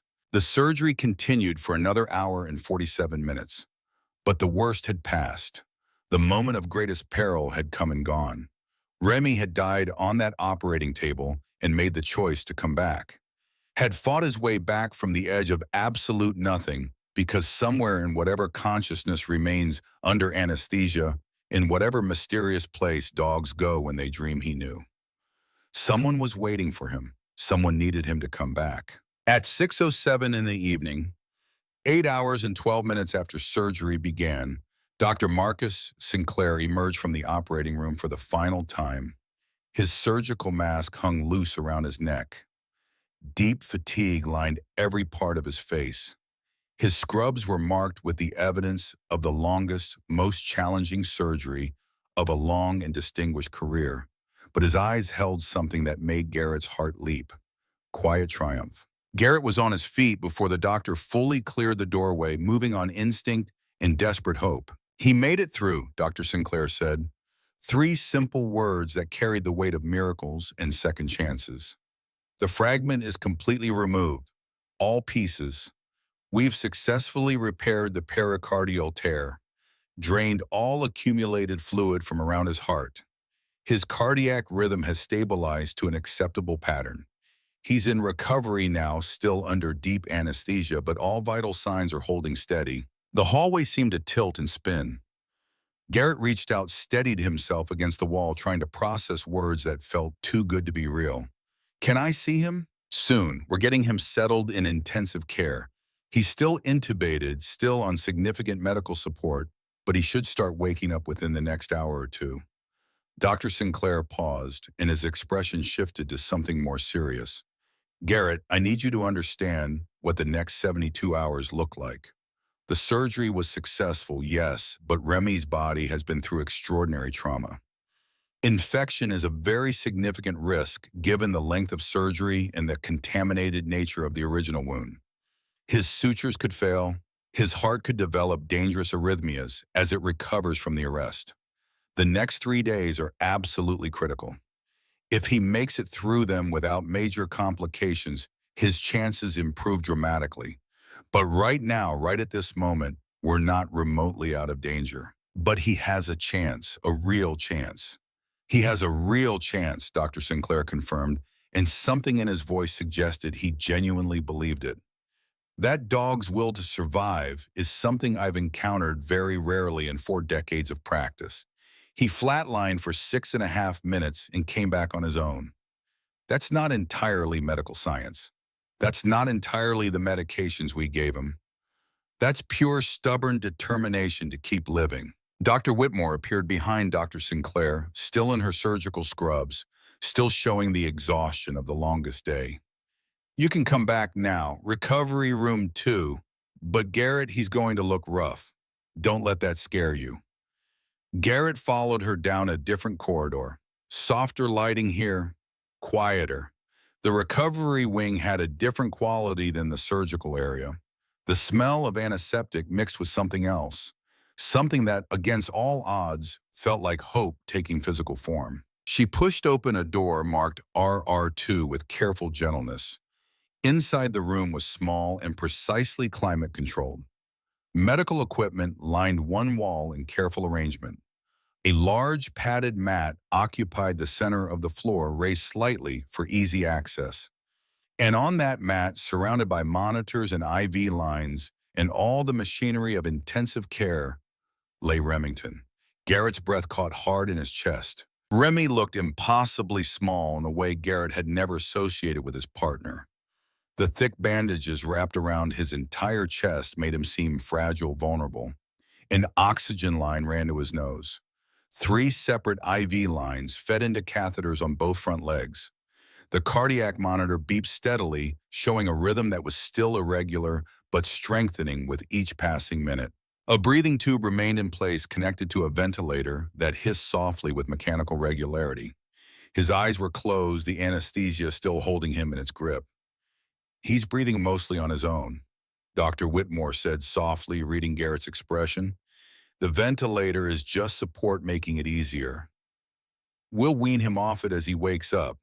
That's a very good sign. It means his lungs are strong, his respiratory drive is intact." She walked him through the various monitors and lines: heart rate, blood pressure, oxygen saturation, temperature, each one showing numbers that she assured him were acceptable, even good given the circumstances. The anesthesia will wear off gradually over the next hour or two. He might be confused when he first wakes, disoriented, in pain despite all the medication we're giving him. Just talk to him. Let him know you were here. Let him hear your voice. That's the most important thing right now. She left then, closing the door behind her with that same gentle care, giving them privacy for whatever came next. Garrett approached slowly, as if sudden movement might somehow shatter this fragile moment they'd fought so hard to reach. He lowered himself to the floor beside the mat, careful not to jostle any of the equipment, careful not to disturb anything. "Hey, buddy," he whispered, his voice breaking on both words. "I'm here, just like I promised. Right here." Remy didn't stir. His sides rose and fell with mechanical precision, assisted by the ventilator. The surgical site beneath all those bandages represented hours of delicate work of Dr. Sinclair's skilled hands, carefully extracting metal from tissue, of sutures holding together what had been torn and damaged. Garrett reached out and placed his hand on Remy's head, avoiding all the IV lines and monitoring leads. The fur felt warm, real, impossibly miraculously alive. "You did it," Garrett murmured, tears flowing freely now. "You fought like absolute hell and you won. You died and came back. 6.5 minutes. They said it was impossible, but you did it anyway. Just like I knew you would. Just like you always do." The minutes passed in weighted silence. The monitors beeped their steady rhythm. Somewhere down the hall, phone rang once and was quickly answered. Normal sounds of a veterinary hospital transitioning into evening shift. At 6:43 p.m., Remy's ear twitched. Garrett's hand stilled immediately. "Remy." Another twitch, subtle but unmistakable. Then Remy's right front paw shifted slightly against the mat, moving independently for the first time since surgery. "That's it, boy. Come on back to me." Remy's breathing changed. The mechanical regularity altered into something more natural, more variable. His eyes moved beneath closed lids, rapid eye movement, suggesting he was fighting toward consciousness through layers of anesthesia and trauma.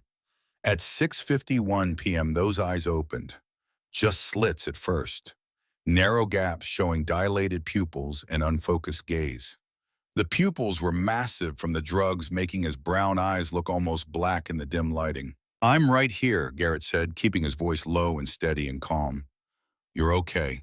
Surgery's over. You made it through. You're in recovery now." Remy blinked slowly, laboriously. His eyes tracked across the room, without comprehension, taking in unfamiliar surroundings, strange equipment lights he didn't recognize, confusion written clearly in every small movement. Then his gaze found Garrett's face and stopped moving. Recognition flickered, weak, distant, struggling through the fog of medications, but unmistakably there. Garrett felt his throat close completely. "Yeah, buddy, it's me. I told you I'd be here when you woke up. I'm always going to be here." Remy's tail shifted against the mat. Not a wag, not even close to that level of energy. Just the smallest movement of the very tip. But it was enough to break Garrett completely. "Welcome back," Garrett whispered through tears he didn't bother hiding. "Welcome back, you stubborn, brave, incredible dog." Remy's eyes drifted closed again almost immediately. Sleep or unconsciousness, the line between them blurred beyond distinction. But the dog's breathing remained steady without the ventilator's full support. His heart rate held stable. The monitor showed numbers that Dr. Whitmore had called good. Dr. Whitmore checked on them every 30 minutes through that long first night. Each time she examined Remy's vitals with careful attention, adjusted medication dosages, made detailed notes on his chart. Each time her expression grew fractionally less concerned. "His body is responding well to the antibiotics," she reported during the midnight check, reading numbers off monitors. "Temperature is elevated at 101.3, but not dangerously so. We expect some fever as his immune system responds to the surgical trauma. Blood pressure is stabilizing nicely. Heart rhythm is still irregular, but improving steadily." She adjusted one of the IV drips, watched the fluid level for a moment. "If he makes it through tonight without complications, I'll feel significantly better about his overall prognosis." Garrett didn't leave. Couldn't leave. He sat on the cold floor beside Remy's mat through the entire night, one hand always maintaining contact with the dog. Captain Thornton and Officer Dalton had finally gone home around 8 p.m. after making Garrett promise to call immediately if anything changed. The clinic had grown quiet around him, just the hum of equipment and the occasional footsteps of night staff making rounds in distant hallways. At 2:17 a.m., Remy woke again. This time his eyes were clearer, more focused, tracking with better precision. He looked directly at Garrett and made a soft sound. Not quite a whine, more like simple acknowledgement of presence. "Hey there," Garrett said gently. "How are you feeling?" Remy's nose twitched, scenting the air. His tongue came out just the tip, then retreated. Thirsty, almost certainly. Garrett looked around, found a small water dish the night staff had left within reach. He held it close to Remy's mouth. "Just a little bit," Dr. Whitmore said, "small amounts only." Remy lapped weakly at the water. 3 small, careful drinks, then his head settled back onto the mat with visible exhaustion. But his eyes stayed on Garrett's face, holding contact, communicating something wordless but profound. "I know it hurts," Garrett said quietly. "I know you're confused about where you are and what happened and why everything feels wrong. But you're going to be okay. You hear me? You're going to recover from this, and then you're completely done. No more missions, no more danger, no more getting hurt protecting other people. You've earned your rest. You've earned peace." Remy's eyes drifted closed again, but not before Garrett saw something in them that cut straight through his heart. Trust. Despite the pain, despite the fear, despite the tubes and bandages and strange smells, Remy still trusted him completely and unconditionally. That trust felt like both an incredible gift and a terrible responsibility. The night crawled toward dawn with glacial slowness. Garrett dozed occasionally, head resting against the wall, but never deeply enough to be called real sleep. Every change in the monitor's beeping pattern brought him instantly alert. Every sound from Remy, every shift of position, every alteration in breathing demanded his immediate attention. At 5:30 a.m., as the first gray light of morning began seeping through the windows, Dr. Whitmore entered with Dr. Sinclair for morning rounds. "How's our patient doing?" Dr. Sinclair asked, moving immediately to Remy's side with professional efficiency. "He's been awake twice. Drank some water both times, seems aware of his surroundings." Dr. Sinclair knelt beside Remy and began a systematic examination, checking the bandages for any sign of bleeding or discharge, listening to heart and lungs with his stethoscope face concentrated, palpating gently around the surgical site, watching for pain responses. Remy flinched at certain touches, but didn't cry out. "Heart sounds significantly stronger than last night," Dr. Sinclair announced after several minutes of careful assessment. "Lungs are clear, no evidence of fluid reaccumulation around the heart. Temperature is 99.8 degrees, still elevated, but coming down nicely." He looked at Garrett with something approaching satisfaction. He made it through the first night. That's the first major hurdle cleared. Now we watch vigilantly for infection and ensure those sutures hold under the stress of breathing and movement. When can he go home? The question came out more desperate than Garrett intended. Dr. Sinclair considered carefully before answering. "If everything continues improving at this rate, 10 to 15 days minimum. 2 weeks would be safer. But Garrett, you need to understand what his homecoming will look like. When he does go home, he's going to require round-the-clock intensive care for at least a full month, possibly longer.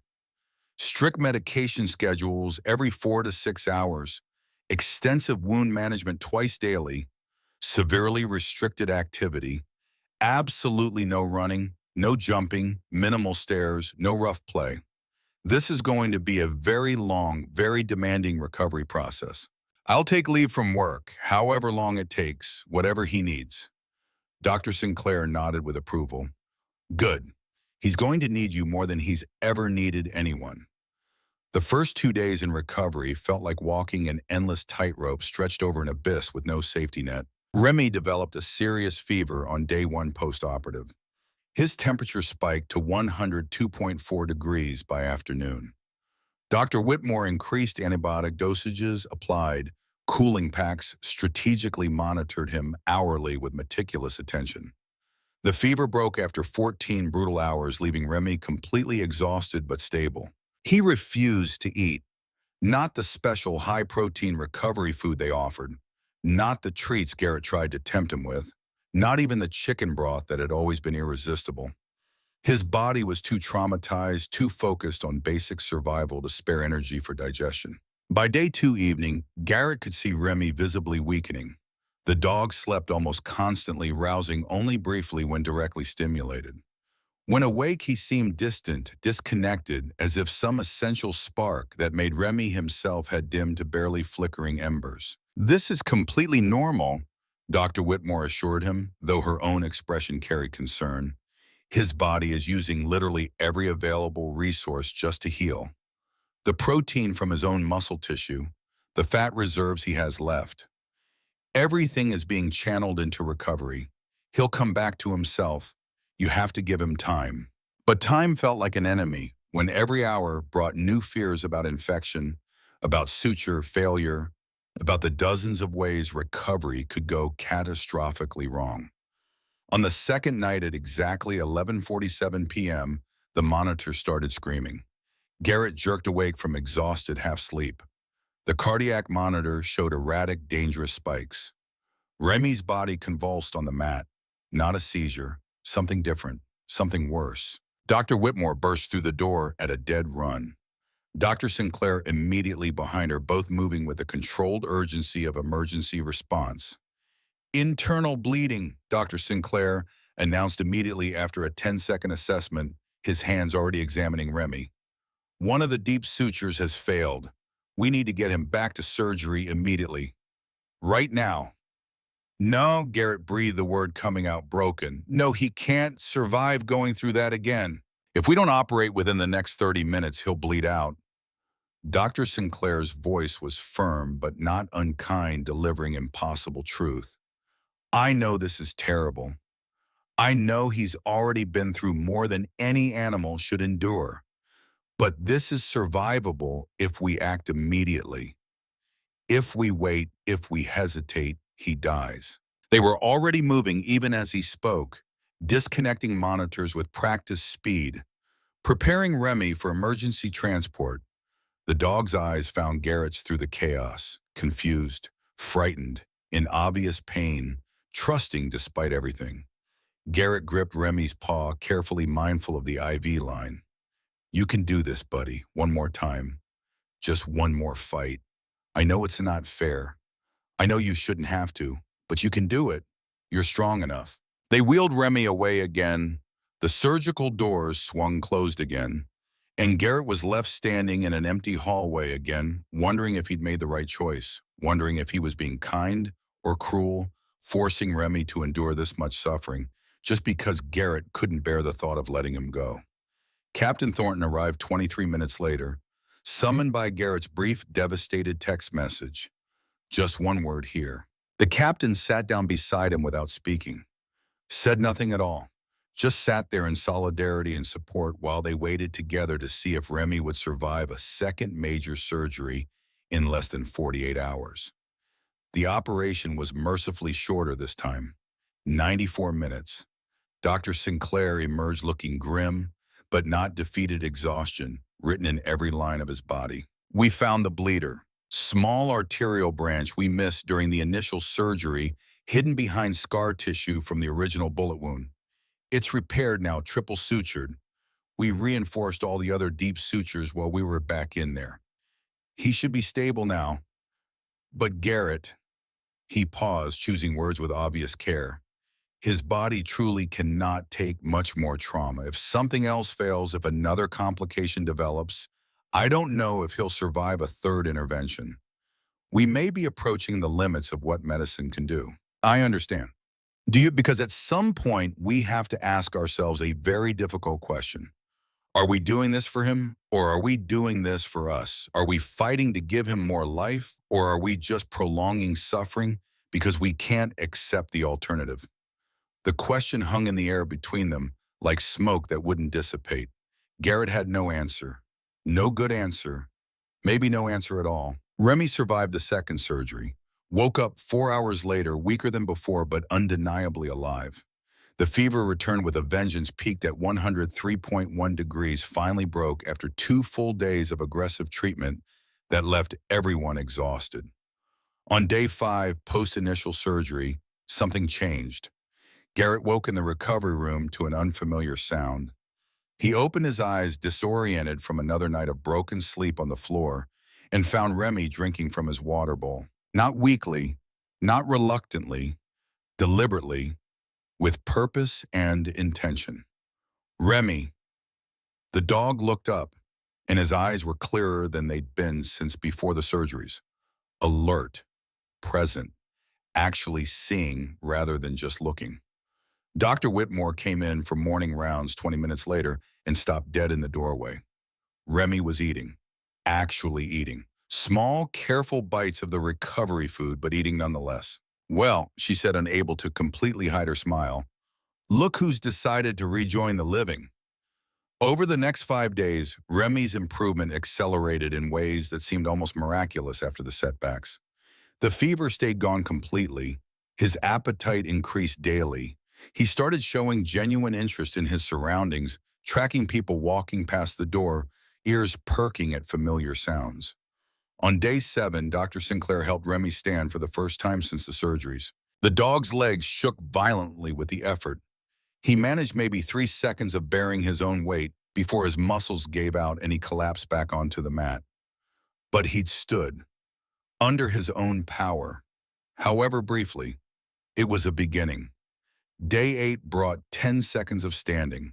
Day 9 brought 30. On day 10, Remy stood for a full minute, legs trembling, but holding before carefully lowering himself back down. He's ready to try walking, Dr. Sinclair announced with cautious optimism. They created a short path in the recovery room. Garrett positioned himself at one end. Dr. Sinclair steadied Remy at the other, hands ready to catch if the dog fell. The distance between them was maybe 8 feet. It might as well have been 8 miles. Okay, boy, Garrett called softly, encouragingly. Come here, you can do this. Come to me. Remy took one careful step. His front left leg buckled immediately. Dr. Sinclair caught him smoothly, kept him upright with gentle support. Easy. Take your time. There's no rush. Another step. This one held. Then another. Remy's breathing grew labored quickly, his sides heaving with exertion. Sweat dampened his fur despite the climate control. But he kept moving, one painful, determined step at a time. 7 steps, 8, 9. Remy collapsed halfway to Garrett, just dropped all 4 legs giving out simultaneously. Garrett was there instantly, gathering the dog as carefully as possible. It's okay. You did so good. So incredibly good. But Remy was already struggling to get back up, determined to finish what he'd started, refusing to quit halfway. Garrett helped him, supporting most of the weight, and together they covered the remaining 4 feet to reach the other end. When they finally arrived, Remy collapsed again, panting hard enough that Garrett worried briefly about hyperventilation, but his tail was wagging. Actually wagging for the first time since before any of this nightmare began. Dr. Whitmore wiped her eyes with the back of her hand. That damn dog is going to make me cry in front of my entire staff. Every day brought small, hard-won victories. 15 steps became 20, 20 became 30, 30 became the full length of the hallway outside the recovery room. Remy's strength returned incrementally, painfully earned through exhaustion and determination and sheer stubborn refusal to accept limitation. On day 15, Dr. Sinclair performed his final examination before discharge. He checked the healing surgical sites with careful attention, listened extensively to heart and lungs, reviewed the latest blood work panels, finally stepped back with an expression of cautious satisfaction. I think he's ready to go home. The sutures are holding beautifully, no signs of infection, no fluid reaccumulation. He's eating well, maintaining weight, moving adequately for this stage of recovery. He'll still need many more weeks of careful recuperation, but he can do that at home where he'll be more comfortable. Home. The single word sounded like salvation itself. They scheduled discharge for the following morning. Garrett spent that final night in the recovery room, sitting beside Remy, hardly believing this moment had actually arrived after everything. We're going home tomorrow, he told the dog quietly. Back to our house, your bed, your yard. No more hospitals, no more surgeries, no more pain. Just rest and recovery, and all the time in the world to heal. Remy's tail thumped against the mat, slow but steady, a promise of better days ahead. The next morning arrived bright and clear, a Saturday in early May. Perfect spring sunshine flooded through the clinic windows, making everything feel like renewal and new beginnings. Dr. Whitmore brought discharge instructions, detailed medication schedules, follow-up appointment cards. Garrett barely processed the specifics. His entire focus was on getting Remy home. They'd brought in a specialized ramp for safely loading recovering animals into vehicles. No jumping, no stairs, everything gentle and controlled and careful. Captain Thornton had brought Garrett's truck around to the clinic's side entrance, as arranged. A small crowd had gathered in the parking lot. Clinic staff who'd worked the case. A few officers from the department. Someone had leaked the story to local media and it had caught fire. The dog who'd worked 18 months with a bullet in his chest. The officer who had saved him minutes before euthanasia. The 2 surgeries. The cardiac arrest and miraculous resurrection. The impossible recovery. When the clinic doors opened and Remy walked out on his own, 4 paws moving slowly but steadily, and with obvious determination, a spontaneous round of applause broke out. Remy's ears perked at the sound. His tail lifted slightly, even weakened, even bandaged, even moving with the careful deliberation of someone still healing. He carried himself with unmistakable dignity. The ramp led up to the truck's back seat. Garrett walked beside Remy for every single step, one hand hovering near, but not touching, ready to help if needed. The dog paused at the bottom of the ramp, gathering strength and courage, then began the climb. One careful step at a time, measured and controlled. At the top, he settled onto the heavily padded bed they'd prepared, exhaling hard from the effort. "Good boy," Garrett murmured, stroking his head with infinite gentleness. "You did absolutely perfect." Dr. Whitmore appeared at the truck window. "Any problems, any concerns at all? You call me immediately, day or night. I don't care if it's 3 in the morning. You call. Understand?" "Thank you," Garrett said, and the words felt desperately inadequate for everything she'd done, for not giving up on him, for fighting for him when it would have been easier to let him go. "He didn't give up on himself," she replied with a soft smile. "I just helped facilitate his stubbornness." She reached through the window, scratched gently behind Remy's ear. "Take care of your person, Remy. He needs you just as much as you need him." The drive home took 23 minutes. Garrett drove like he was transporting something infinitely precious and irreplaceable, which he absolutely was. Every bump anticipated and avoided, every turn executed with extreme care. In the back seat, Remy lay with his head up, watching familiar streets pass by through the window. When they pulled into the driveway of Garrett's house, Remy's tail started wagging properly for the first time. He knew. He understood. He was home. Getting him inside required the portable ramp again.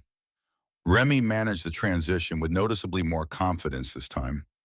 Crossed the threshold into the house and immediately stopped nose-working overtime, reacquainting himself with every remembered scent of home. His bed was exactly where it had always been positioned, in the living room near the front window, where he could watch the street.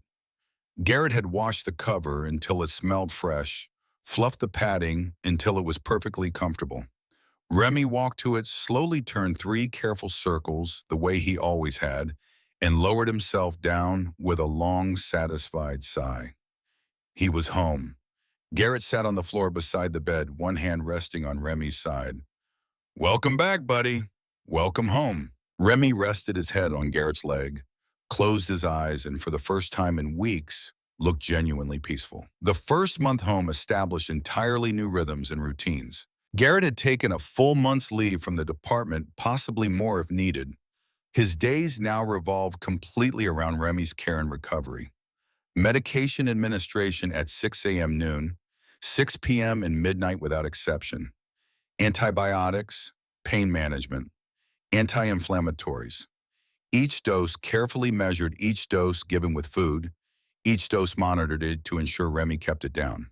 Wound care twice daily became a ritual, cleaning the surgical sites with sterile solution, checking meticulously for any signs of infection, changing bandages, applying prescribed topical medications. Remy tolerated it all with patient stoic resignation. Short walks 3 times daily, just to the end of the driveway and back at first, then gradually to the corner, slowly extending the distance as Remy's stamina improved week by week. Every walk required preparation, the special harness designed to avoid pressure on his chest, the extremely slow pace, the frequent rest stops. Garrett cooked for Remy, plain chicken and rice, ground beef and sweet potato, turkey and pumpkin, whatever would tempt his appetite and provide the protein and nutrients his body desperately needed to heal. He sat with Remy during every meal, offering encouragement with every bite. At night, Garrett slept on the floor beside Remy's bed on a camping mat, just in case Remy needed something during the night, in case something went wrong, in case the dog woke up frightened or in pain and needed to know immediately that he wasn't alone. Remy's strength returned slowly but with remarkable steadiness. By week 2, he could walk an entire block without stopping. By week 3, his appetite had returned completely to normal levels. By week 4, he was starting to show genuine flashes of his old personality. Interest in squirrels outside the window, excitement when the mail carrier arrived. That subtle alertness of a dog bred to work and protect. But the work was over. Garrett had made that decision absolutely final. Remy had given enough, had sacrificed enough. had earned his retirement 1,000 times over through 8 years of faithful service. In the second month of recovery, Garrett returned to work on extremely light duty, desk assignments exclusively, no patrol, no field work whatsoever. He arranged his schedule carefully so he was never gone more than 4 hours at a time, always home for medication times. Captain Thornton had been completely understanding. Take whatever time you need, however long it takes. The department can survive without you for a while. Remy can't. One afternoon in late June, Garrett's doorbell rang unexpectedly. He opened it to find a girl standing on his porch. 12 years old, dark hair pulled back in a ponytail, nervous, hopeful smile. Behind her stood her parents. Garrett recognized them immediately. The McCormicks. "Mr. Holloway," the girl said, voice careful and practiced like she'd rehearsed this. "I'm Lily McCormick. I don't know if you remember me." "I remember," Garrett said softly, warmly. "Summer of 2021. The kidnapping. The terrified 7-year-old girl they'd found in that cabin. The man with the knife. Remy taking a pipe across the ribs to protect them both. I heard about Remy, about his surgery and everything that happened. My parents brought me because I wanted to see him, to thank him. If that's okay." Garrett stepped aside, gesturing them in. He'd like that very much. Remy was in the living room dozing peacefully in a patch of afternoon sunlight. When he heard voices, unfamiliar footsteps, his head came up immediately. His tail started wagging before he'd even identified who'd arrived, just happy to have visitors. Lily approached slowly, respectfully, then dropped to her knees beside him with the kind of reverence usually reserved for something sacred. "Hi, Remy. Do you remember me?" Remy's tail increased tempo significantly. He stretched his neck forward, sniffed her hands carefully, then her face. Recognition or just natural friendliness toward children, Garrett couldn't definitively tell. But it didn't matter at all. "You saved my life 5 years ago," Lily said quietly, tears already forming. "I was so scared in that cabin, and you found me. You kept me safe until the police came. You got hurt protecting Mr. Holloway and me." Her tears spilled over. "My mom told me you almost died. She told me you had a bullet inside you for a really long time, and nobody knew. She told me Mr. Holloway saved you just like you saved me." She wrapped her arms carefully around Amy's neck, mindful of the healing wounds. The dog leaned into the embrace tail, never stopping its steady rhythm. "Thank you," Lily whispered into his fur. "Thank you for not giving up. Thank you for being so brave." Mrs. McCormick was crying openly. Mr. McCormick had his arm around his wife, his jaw working with barely controlled emotion. They stayed for 45 minutes. Lily told Remy about school, about her friends, about how she wanted to become a veterinarian when she grew up, specifically so she could help dogs like him. Remy listened to every word with patient attention, head resting comfortably on her lap, peaceful and content in a way Garrett hadn't seen in months. When they finally left, Lily hugged Garrett tightly too. "Thank you for saving him. He's really, really special." "Yeah," Garrett agreed, his voice rough with emotion. "He really is." July arrived with summer heat and another phone call from Captain Thornton. "The department wants to hold a retirement ceremony for Remy. Nothing huge if you don't want publicity, but the officers who served with him over the years, the other K9 units, they want to say goodbye properly and honor his service. What do you think?" Garrett looked at Remy, sprawled contentedly in front of the air conditioning vent. 3 months post-surgery, scars completely hidden beneath fur that had grown back thick and healthy.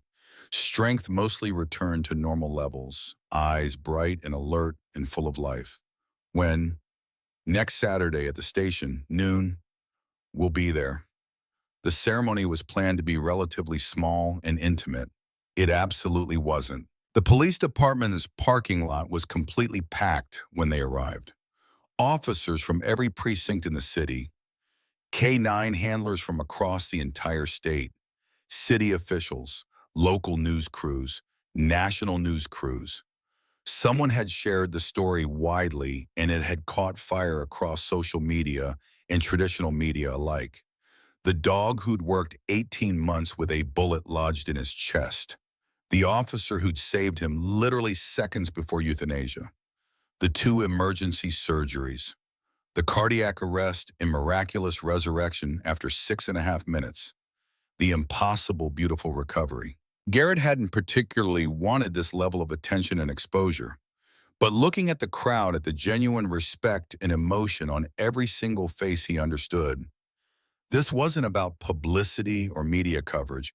This was about honoring service, honoring sacrifice, honoring the profound sacred bond between a handler and their K9 partner. They'd set up a small stage with professional care, a podium with microphone, an easel displaying Remy's official service photo taken 2 years earlier, showing him in his vest looking noble and strong and ready for anything. Captain Thornton gave the opening remarks. He detailed Remy's complete service record in careful chronology. The rescues spanning 8 years, the arrests, the lives saved through his work, the commendations and awards, the exemplary record of dedicated service.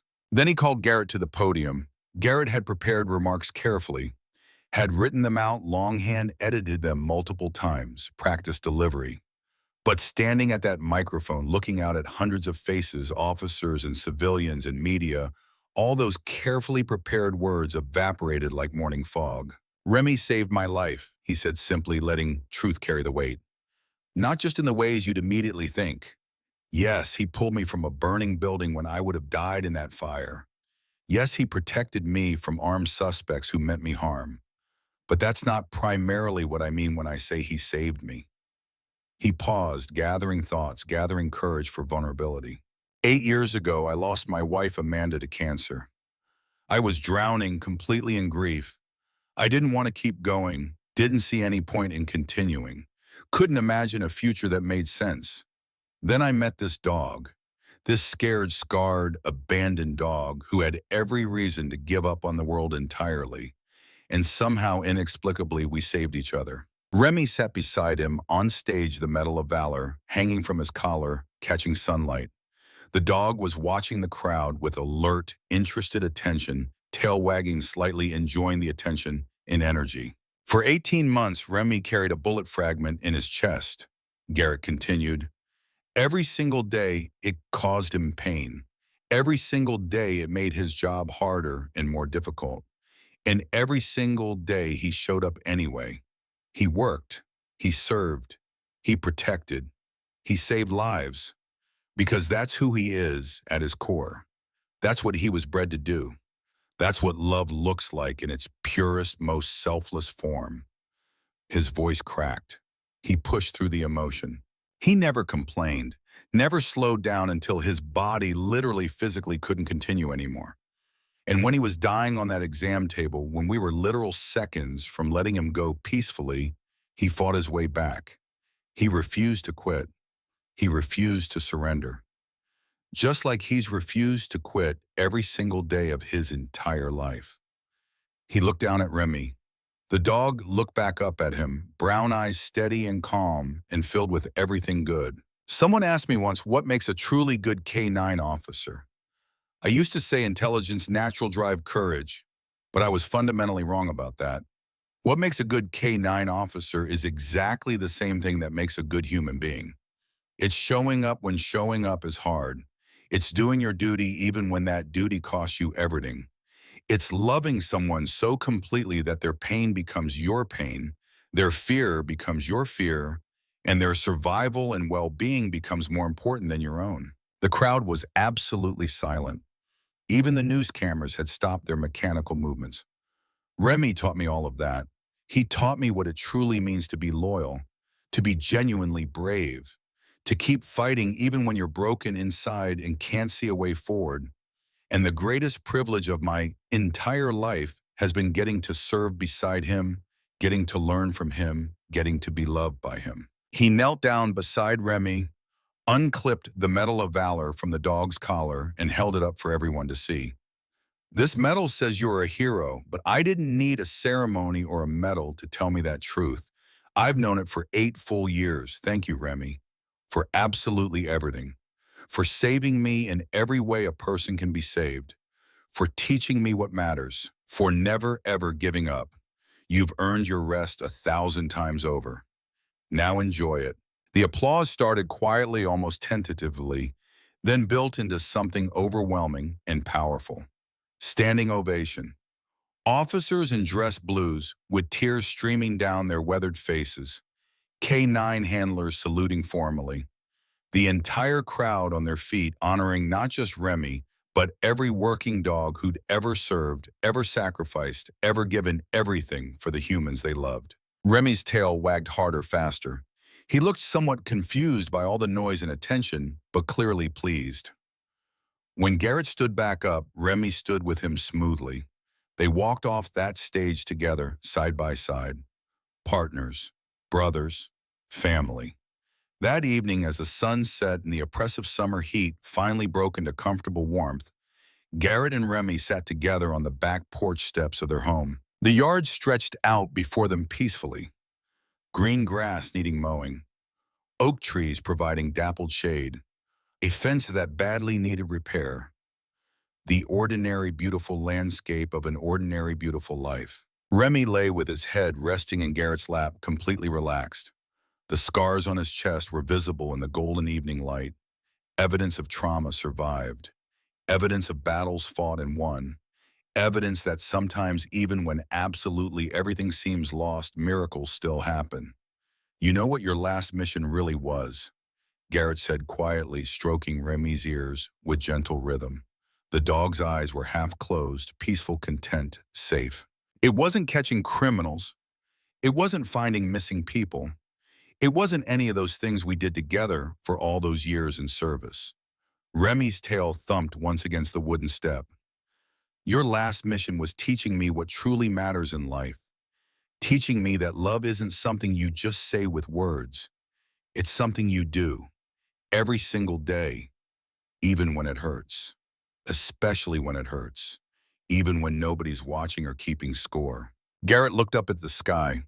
Pink and orange clouds stretched across the horizon in breathtaking display. Stars just beginning to emerge in the darkening east. Amanda used to tell me that dogs don't live long enough, that it wasn't fair they have to leave us so soon. But maybe that's exactly the point. Maybe they're not supposed to be here forever. Maybe they're just supposed to be here long enough to teach us how to be better, how to love better, how to live better, and then trust us to carry those lessons forward. He felt tears on his face but didn't wipe them away. Let them fall. You taught me, Remy. You saved me from that fire, yes.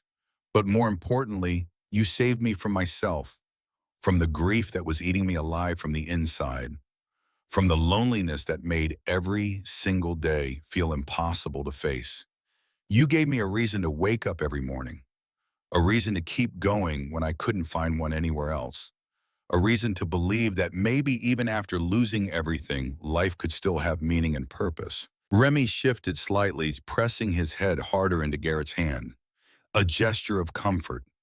Even now, even in retirement, even after everything's still trying to take care of his person. So thank you for choosing me that day at the shelter, for trusting me when trust was hard, for standing beside me through absolutely everything, for fighting to come back when you could have let go.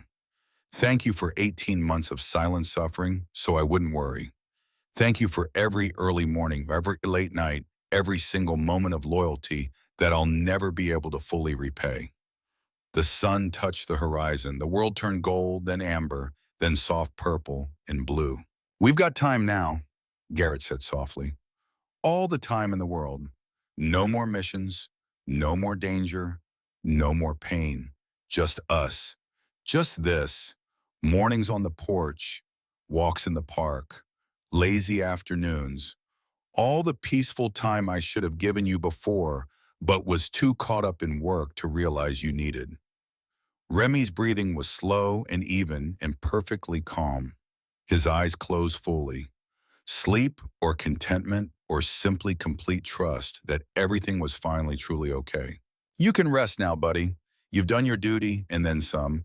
You've served with more honor than anyone could ask. You've saved more lives than anyone can count, including mine more times than I can remember. You're done fighting. You're done sacrificing. From now on, your only job is being happy and letting yourself be loved. Think you can handle that?" The tail thumped again, once. Gentle, a promise or an acknowledgement. Either way, it was more than enough. They sat together as darkness fell completely.